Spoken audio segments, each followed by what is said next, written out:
অনেক দিন অপেক্ষার পর অবশেষে প্রকাশিত হল বাংলাদেশ পুলিশ এএসআই নিয়োগ বিজ্ঞপ্তি। আপনারা স্ক্রিনে সম্পূর্ণ সার্কুলারটি দেখতে পাচ্ছেন। এখানে আমি বিস্তারিত দেখানোর চেষ্টা করব প্রার্থীর বয়সসীমা, শিক্ষাগত যোগ্যতা, শারীরিক যোগ্যতা, অনলাইনে আবেদন নিয়মাবলী, পরীক্ষা পদ্ধতি সহ নিজ জেলার মাঠের সময়সূচি।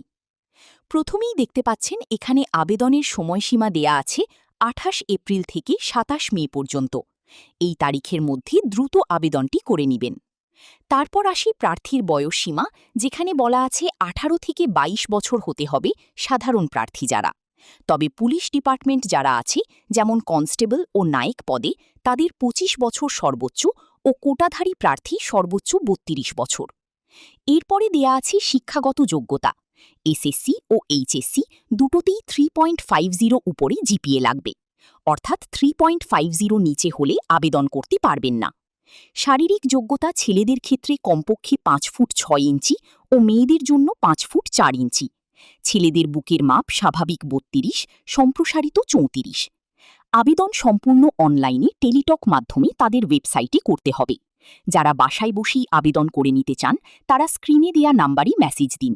নির্ভুল আবেদন করে দিবি আমাদের টিম থেকে। এছাড়া আমাদের গ্রুপেও যুক্ত থাকুন, সকল সার্কুলার এখানে পাবেন। ওকে, তারপর আসি পরীক্ষা পদ্ধতি নিয়ে। সার্কুলারে স্পষ্ট বলা আছে লিখিত পরীক্ষা ইংরেজি, বাংলা, সাধারণ জ্ঞান ও মনস্তত্ত্বে হবে। সাবজেক্ট অনুযায়ী মানবন্টন দেয়া আছে ডান পাশে। তারপর সার্কুলারের সর্বশেষ শেষে দেয়া আছে জেলা পর্যায়ে মাঠের তারিখ। আবেদনের পরই আপনাদের এটা মেসেজ মাধ্যমেও জানানো হবে নিজ নিজ জেলায় পুলিশ লাইন মাঠে শারীরিক যোগ্যতা যাচাই করা হবে। স্ক্রিন স্টপ করে আপনার জেলার তারিখগুলো দেখে নেবেন। ধন্যবাদ সবাইকে।